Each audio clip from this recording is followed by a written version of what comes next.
Hello class. आज का मेरा टॉपिक है फ्रेमवर्क ऑफ इंक्लूसिव एजुकेशन। ये समावेशी शिक्षा का जो यूनिट 4 है उसका टॉपिक है। आज हम लोग बात करेंगे कि कैसे संचालन होता है एक विद्यालय में समावेशी शिक्षा का। अभी तक हम लोगों ने अध्ययन किया था कि समावेशी शिक्षा में शिक्षक का कर्तव्य, पाठ्यक्रम, रणनीतियाँ, कैसे आकलन किया जाए, मूल्यांकन किस प्रकार किया जाए, इन सब चीज़ों का हम लोगों ने अध्ययन किया था कि किस प्रकार योजनाएं संचालित हो रही हैं। परंतु समावेशी शिक्षा में हमने देखा था कि कैसे विविध आवश्यकता वाले बच्चों को एक सामान्य कक्ष में उन्हें सहभागी बनाना सुनिश्चित किया जाए। उनका वहाँ पर होना ही पर्याप्त नहीं है, बल्कि पार्टिसिपेशन भी होना चाहिए। तो समावेशी शिक्षा में अलग अलग आवश्यकताओं वाले बच्चों को, विविध आवश्यकताओं वाले बच्चे को कैसे सहभागी बनाया जाए और कैसे वो कक्षा उस विद्यालय में एडजस्ट करे, यानी कि विद्यालय के कार्यक्रमों के संचालन की रूपरेखा क्या हो, विद्यालय में किस प्रकार समावेशी शिक्षा का कार्यक्रम संचालित हो, इसके लिए हमें एक फ्रेमवर्क की आवश्यकता होती है। फ्रेमवर्क को हिंदी में कहते हैं रूपरेखा। एक रूपरेखा बनानी होती है, एक डिज़ाइन बनानी होती है कि जिससे हमारा विद्यालय उस समावेशी शिक्षा का संचालन कर पाए। तो उसी फ्रेमवर्क के कंटेंट यानी तत्वों के बारे में आज हम लोग अध्ययन करेंगे। उसी फ्रेमवर्क के कंटेंट के बारे में आज हम लोग अध्ययन करेंगे। देखिए, सबसे पहले आते हैं इंट्रोडक्शन टू फ्रेमवर्क। फ्रेमवर्क बनाने की आवश्यकता क्यों है? अगर हम किसी भी कार्य के संचालन की रूपरेखा नहीं बनाएंगे तो उसके विविध तत्वों में सामंजस्य नहीं होगा। तो सबसे पहले तो हमें फ्रेमवर्क बनाने की आवश्यकता ही इसलिए है कि प्रत्येक विद्यालय उसको समावेशी शिक्षा के कार्यक्रम को अपने यहाँ सुचारू रूप से संचालित कर पाए। तो सबसे पहले इंट्रोडक्शन में हम ये लिखेंगे कि इसकी आवश्यकता क्या है, ठीक है, इसे बनाया क्यों गया। तो हम बता देना चाहते हैं कि एक संस्था है national council of special education. ये संस्था आयरलैंड की है। कहाँ की है? एक यूरोपियन कंट्री आयरलैंड की है। तो एनसीएससी ने एक फ्रेमवर्क बनाया, एक रूपरेखा बनाई कि एक सामान्य विद्यालय कैसे समावेशी शिक्षा का संचालन करेगा। तो उसमें उन्होंने पहला पॉइंट रखा इंट्रोडक्शन, प्रस्तावना, कि क्यों इसकी आवश्यकता पड़ती है। आप लोग जान गए क्यों आवश्यकता पड़ती है। क्यों? क्योंकि एक सामान्य विद्यालय कैसे समावेशी शिक्षा का संचालन करेगा उसके लिए एक रूपरेखा बनानी पड़ेगी, ठीक है। और उसको किसने बनाया? एनसीएससी आयरलैंड द्वारा बनाया गया। और इसमें कौन कौन से कंटेंट रखे गए? तो ये कंटेंट रखे गए, पहला था इंट्रोडक्शन, दूसरा था प्रिंसिपल, तीसरा था फ्रेमवर्क स्ट्रक्चर, क्या संरचना होगी, और चौथा था फ्रेमवर्क साइकिल, और पांचवा था सेल्फ रिफ्लेक्शन टेम्पलेट्स। परंतु आज हम इन सभी का अध्ययन नहीं करेंगे क्योंकि वीडियो काफ़ी लंबा हो जाएगा और आपको एक ही दिन में सारी बातें समझ में नहीं आएंगी। तो सबसे पहले हमने इंट्रोडक्शन देख लिया कि इसकी आवश्यकता इसलिए पड़ी क्योंकि हम एक सामान्य विद्यालय में समावेशी कक्षा का संचालन, कई सारी समावेशी कक्षाओं का संचालन कर पाए सुचारू रूप से, बेहतर तरीके से। एनसीएससी आयरलैंड द्वारा बनाया गया। इन्होंने एक व्यवस्था भी निकाली। इन्होंने कहा कि जो भी इस फ्रेमवर्क को अपने विद्यालय में संचालित करेगा वहाँ पे हम सर्टिफिकेट ऑफ पार्टिसिपेशन देंगे, यानी सहभागिता का प्रमाण पत्र देंगे कि यहाँ पर विविध आवश्यकता वाले बच्चों के अनुसार पढ़ाई होती है, पाठ्यक्रम संचालित किया जाता है। तो ये तो इसका इंट्रोडक्शन है। फिर बात करते हैं कि इसके प्रिंसिपल्स क्या है, क्या सिद्धांत है इस फ्रेमवर्क के प्रिंसिपल, ना कि समावेशी शिक्षा के प्रिंसिपल्स की बात करनी है। हमें किसकी बात करनी है? प्रिंसिपल्स ऑफ फ्रेमवर्क क्या है, किन सिद्धांतों पर ये रूपरेखा बनाई गई है, किन सिद्धांतों पर ये संरचना बनाई गई है।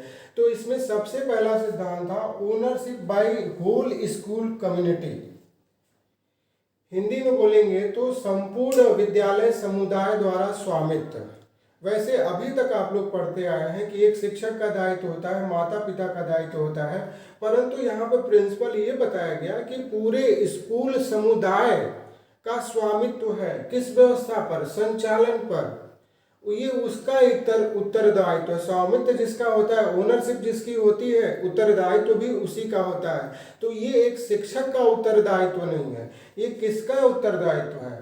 होल स्कूल कम्युनिटी, पूरे विद्यालय का, समुदाय का उत्तरदायित्व है। विद्यालय नहीं कहा गया, विद्यालय समुदाय। विद्यालय समुदाय में और भी चीजें आती हैं। विद्यालय समुदाय का मतलब है पेरेंट टीचर एसोसिएशन भी हो जाएगा, शिक्षक अभिभावक संघ भी हो जाएगा, मैनेजमेंट कमेटी भी आ जाएगी। विद्यालय में केवल प्रिंसिपल या शिक्षक ही इस व्यवस्था को संचालित नहीं कर सकते जब तक मैनेजमेंट और पेरेंट टीचर एसोसिएशन का सहयोग न हो। तो इसका सबसे पहला प्रिंसिपल यही है कि ओनरशिप किसका है? होल स्कूल कम्युनिटी का है, संपूर्ण विद्यालय समुदाय का स्वामित्व है। ये उनकी जिम्मेदारी है कि वो अपने विद्यालय में इंक्लूसिव एजुकेशन के फ्रेमवर्क को संचालित कर पाए। उम्मीद करते हैं आपको समझ में आया होगा। दूसरी बात है रिफ्लेक्शन ऑफ डाइवर्सिटी, परावर्तन होना चाहिए, दिखना चाहिए। किसका? डाइवर्सिटी का, विविधता का परावर्तन होना चाहिए। कैसे होना चाहिए? विविधता क्या है? जैसे समावेशी शिक्षा में आपने पढ़ा था, स्पेशल नीड्स वाले बालक हैं, कोई श्रवण बाधित है, कोई दृष्टि बाधित है, कोई अधिगम निःशक्त है, किसी को गतिक प्रॉब्लम है, मोटर डिसेबिलिटी है, तो कोई भाषाई विविधता वाला बालक है, उसे समझ नहीं पा रहा है, कोई अलग सांस्कृतिक परिदृश्य का बालक आया है।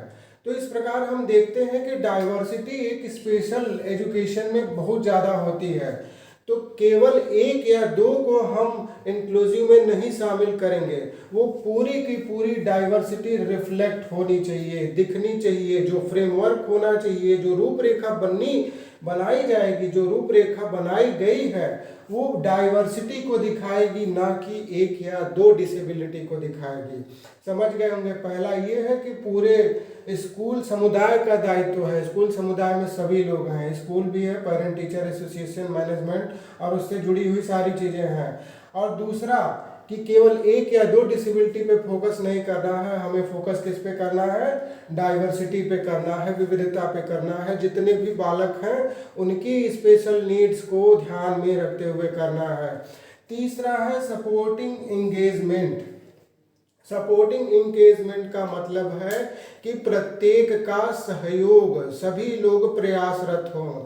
ऐसा नहीं है कि प्रिंसिपल ही प्रयासरत हो और माता पिता का कोई दायित्व नहीं। आपने देखा भी होगा कि इनपुट लेने के लिए, डाटा कलेक्शन के लिए हम अधिगम निःशक्त बालकों में पेरेंट्स से भी मिलते थे।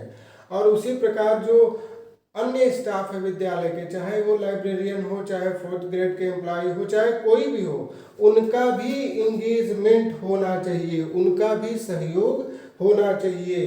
फ्रेमवर्क में उनका भी रोल फिक्स होना चाहिए।